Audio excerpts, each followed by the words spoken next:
नमस्कार, जनता न्यूजमध्ये स्वागत आहे. तुम्ही पाहताय जनता न्यूज, आवाज जनतेचा. आज आपण वाशिम जिल्ह्यातील मंगरुळपीर शहरामध्ये आहोत आणि मंगरुळपीर शहरातील जे काही मंगरुळपीर बसस्थानक आगार आहे, तर त्या आगारामधील जे काही कर्मचारी आहेत, तिथं कामगार आहेत, तर त्यांनी जवळपास कालपासून म्हणजे 3 सप्टेंबरपासून त्यांचा एक बेमुदत आंदोलन आणि संप चालू आहे.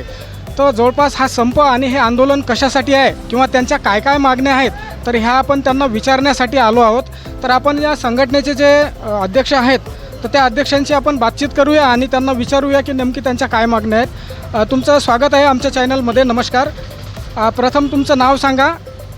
माझं नाव विकास शालिग्राम डुबुले, विभागीय कार्याध्यक्ष, संयुक्त कृती समिती. अच्छा, विभागीय अध्यक्ष आहात आपण संयुक्त कृती समितीचे. आता हे कालपासूनचं जे पूर्ण राज्यस्तरीय आंदोलन आहे, बरोबर आहे, तर आपलं हे आंदोलन कशासाठी आहे किंवा हा बंद कशासाठी आहे, आपल्या काय मागण्या आहेत? मुळात आमच्या ज्या मागण्या आहेत, माननीय मुख्यमंत्री साहेबांना, म्हणजे हा संघर्ष काय आम्ही आता म्हणजे एकाएकी सुरू केलेला नाही.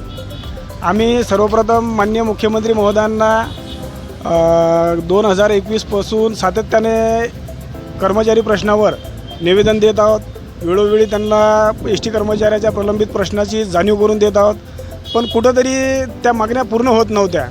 म्हणून आम्ही गेल्या जुलै महिन्यात आझाद मैदान मुंबई येथे प्रातिनिधिक स्वरूपात पदाधिकारी यांच्यामार्फत आंदोलन केलं आणि त्याची दखल किमान मुख्यमंत्री साहेबांना घ्यावं एवढी आमची माफक अपेक्षा होती. आणि त्या अनुषंगानं माननीय उदय सामंत साहेबांसोबत आमची चर्चा झाली. त्यांना 15 दिवसात मुख्यमंत्री साहेबांसोबत चर्चा लावतो आणि तुमचे प्रश्न निकाली काढतो असं आश्वासन दिलं, पण ते 15 दिवस काय आमचे निघाले नाही.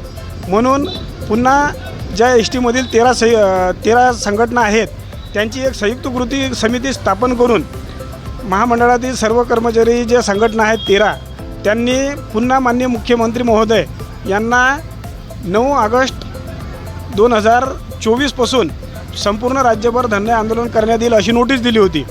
आणि त्या नोटीसच्या अनुषंगानं माननीय मुख्यमंत्री महोदय यांनी 7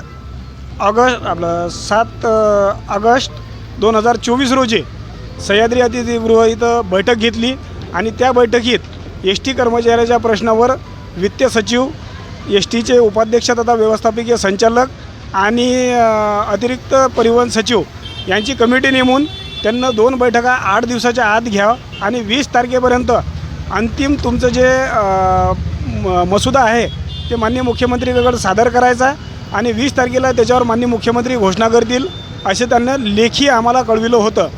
परंतु 20 तारखेला चर्चेचं लेखी पत्र देऊनसुद्धा कुठल्याही प्रकारची बैठक माननीय मुख्यमंत्री महोदय यांनी आयोजित केलेली नाही. आम्ही विचार केला की माननीय मुख्यमंत्री कदाचित त्यांचा पूर्ण महाराष्ट्राचे ते पालक आहेत, त्याच्यामुळं त्यांना समजा सवड मिळाली नसेल, वेळ मिळाला नसेल, म्हणून आम्ही 3-4 दिवस त्या संदर्भात आम्ही वाट पाहिली. परंतु एकंदरीत तुमच्या ज्या 2021मध्ये ज्या तुम्ही काही मागण्या मांडल्या होत्या, म्हणजे त्या मागण्या तुमच्या मान्य न झाल्यामुळे परत तुम्ही हे आंदोलन किंवा हे जे तुम्ही धरणे आहे हे तुम्ही उभारलेलं आहे, बरोबर आहे? म्हणजे तेव्हाच्या ज्या मागण्या होत्या त्याच्यातल्या काही तर मागण्या तुमच्या पूर्ण झाल्या असतील? नाही, त्या संदर्भातल्या आमच्या ज्या मागण्या होत्या त्या अद्यापही फक्त त्याच्यावर चर्चा झाल्यात, परंतु निर्णायक स्वरूपात त्याची सोडवणूक अद्यापपर्यंत झालेली नाही.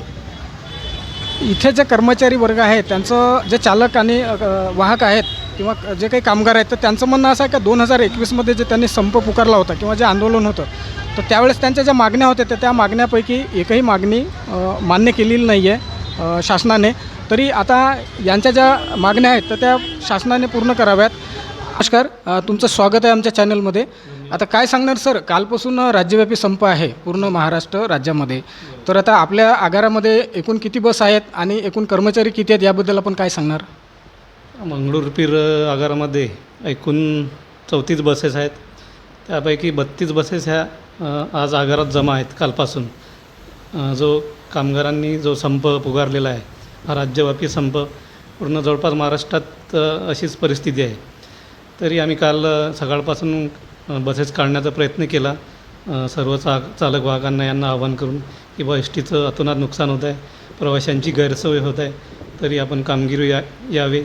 कारण कालच्याच न्यूजमध्ये मुख्यमंत्री साहेबांनी आज संध्याकाळी 7 वाजता त्यांच्या मागण्यांसाठी बैठक लावलेली आहे. तर त्या अनुषंगानेच आम्ही सर्वांना आवाहन करून कामगिरीवर बोलावलं होतं, परंतु काल आणि आज दोन्ही दिवस कोणीही कामगार चालक वा कामगिरीसाठी हजर झालेला नाही.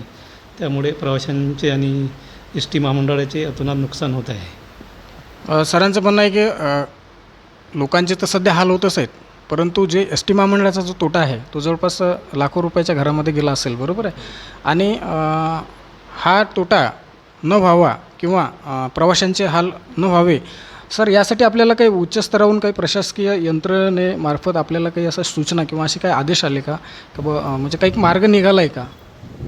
मार्ग तर अजून आता वरिष्ठ पातळीवर प्रयत्न चालू आहेत मार्ग काढण्याचे, कारण जी आज मुख्यमंत्री साहेबांसोबत जी बैठक लावलेली आहे कामगारांची, त्यामध्ये तोडगा निघण्याची शक्यता आहे. जर त्यामध्ये तोडगा जर निघाला तर आज संध्याकाळी किंवा उद्या सकाळपासून बसेस चालू होतील व प्रवाशांना दिलासा मिळू शकतो. तर शासनाने त्यांच्या ज्याही काही मागण्या असतील तर त्या त्वरित पूर्ण कराव्यात. त्यांचं म्हणणं आहे आमच्या आज जरी का मागण्या पूर्ण झाल्या तर आम्ही आजच्या आज किंवा उद्याला आम्ही आमच्या जे पूर्ववत आमचं जे काम आहे किंवा आमचे जे एस टी थांबलेलं आहे तर ती आम्ही चालवण्यास आम्ही सज्ज होणार. जनता न्यूज, मंगरुळपीर, जिल्हा वाशिम.